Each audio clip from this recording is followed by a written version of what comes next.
the actual situation that connects all these three cultures this year. Chiapas in Mexico, the indigenous people in the Louisiana region, and the indigenous people in the Caribbean that are being relocated in the northern part of the United States, northern east side of the United States, is the fact that we are still struggling.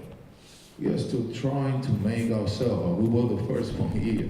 All our ancestors were first in this particular continent. That's why that particular piece of music that we have here was showing how we have, from the tip of Alaska all the way down to Patagonia and Argentina, we are actually part of this continent. And we were here first. And I said we because I cannot deny who I am. I really have blood of indigenous people in my, and I don't debate how is that percentage or how much is that percentage. I feel that I belong in this continent. And I just would like to open this to all of you guys, and I believe that we should start to have this sense of what is to be an indigenous person from the region of Louisiana and the Gulf Shore.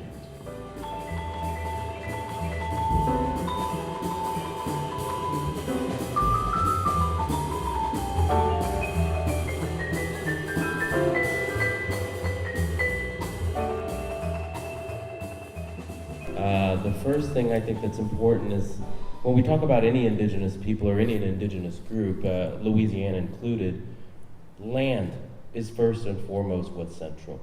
One of the first questions the US government, as I watched the slides and the music together, I thought about what happens when empire collides with the land and what are its effects. And one of the main questions that the French, the British, the Spanish, and the Americans eventually all asked in terms of talking about an Indian problem was how to get the land. The best way to get the land was to erase the people.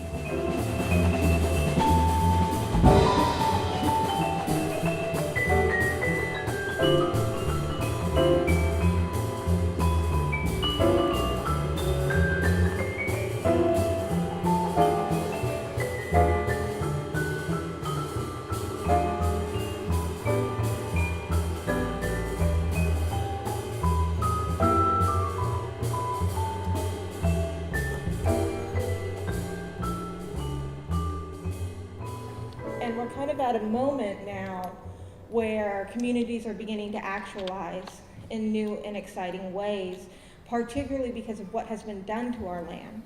When we think about culture, particularly for indigenous peoples, you think about culture rising up from the land and to the people, right? Think of how many words you use in your everyday language that are because of where you live, right? So everything from traditional plant life to directions, right, to place names, to familial names, right? All that type of language that comes from your community and from your land base. Well, when that land base is impacted, how do we move on?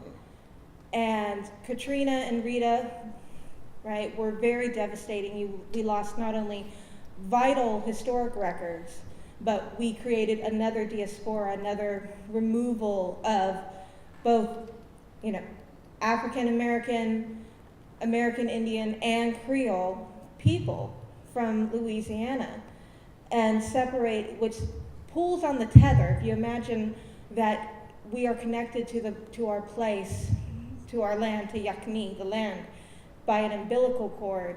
The further you move away, the tighter that stretches. So then who's responsible for keeping the culture alive?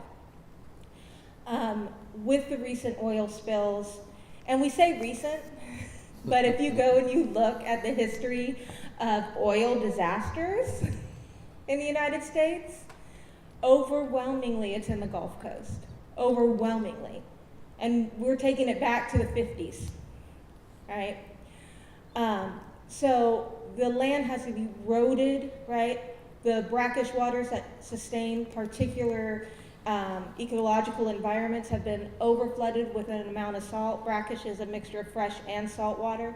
So when the salt level gets too high, certain animals can't live there and they begin to die.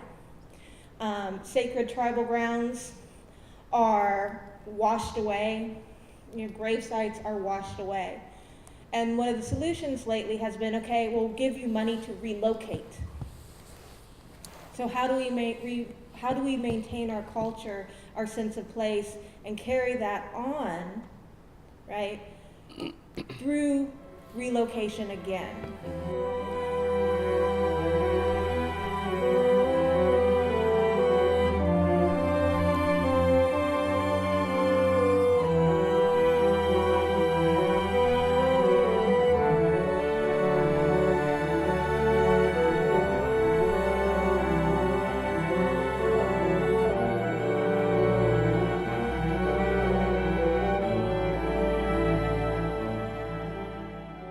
And I would like you guys to talk about that, and everyone as an educator, that you address the situation that is happening in terms of education in Louisiana, which obviously it got privatized almost at the 100%.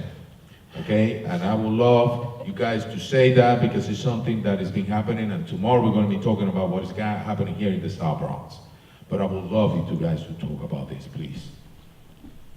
Well, I want to say, I think the first thing, before I get right to that, because it's connected, and that's just to some of the points that were brought up already, part of what's happening in school curriculums all across the country, there's a move to privatize education, period, right? At university level, at K to 12, and what that is to control the ideology of our young people in our communities. To understand even what's current history, what happened with Katrina. We have to think about how many people already left. That was 11 years ago, right? Less than half of the people returned.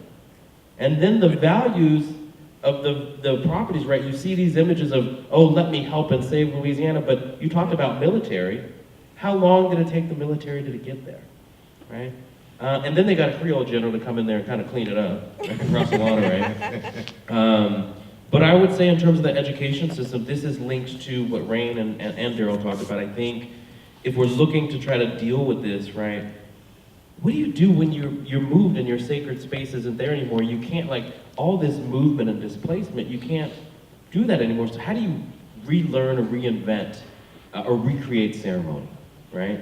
And so I think in schools, if we even just look at the structure, how do we push back against that? So I think it means really the resistance, right? Because early on, right, like black codes or anti-Indian laws that were passed where students weren't allowed to, we're seeing a repeat. This isn't new, right? And so the schools being resegregated, right? We think Brown versus Board of Education solved all these segregation issues, when in fact, all it did was create white flight.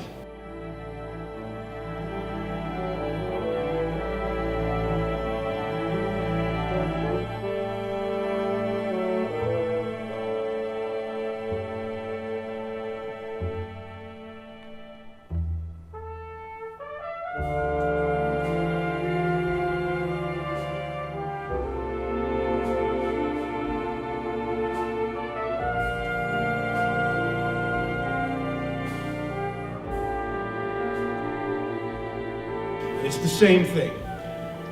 You talk about the Gulf, Bobby Jindal signed into law an edict preventing anyone from suing British Petroleum further from the damage to the Gulf, even though that damage is still there and ongoing. I know Houma Indians. These are people who have been fishermen for 15,000 years. And they have no means to support themselves anymore.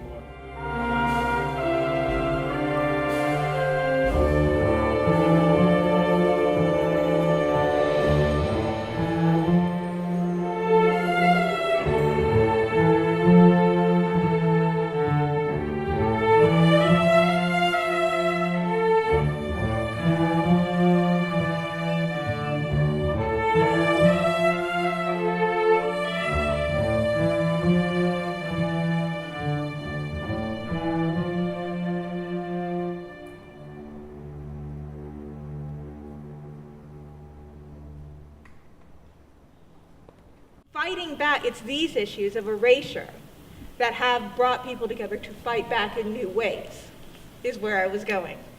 And some of those ways are through what Andrew brought up a minute ago, Idle No More, which started actually in Canada, and it was an Indigenous movement founded by women, which is really significant because for a lot of indigenous cultures in the Americas, not all of them, but many are matrilocal. Matriarchal, yeah. Right? So women held prominent spaces. White society, women didn't. Right? So our women came back and started fighting against the pipeline. Right? They started fighting for truth and reconciliation in Canada against the boarding school systems. We have the women in Louisiana who helped bring about issues with, Save Our Gulf. We have those communities coming together and people like Monique Verdun, who created My Louisiana Love, which brought a ton of attention to what happened post-Katrina and with the oil spills, and how it impacts the Houma community, the Port-au-Chin, the Biloxi, Chitimacha, Choctaw. So through those ways of actualizing at a grassroots level, what do you do in your community and who comes forward in your community has been extremely vital.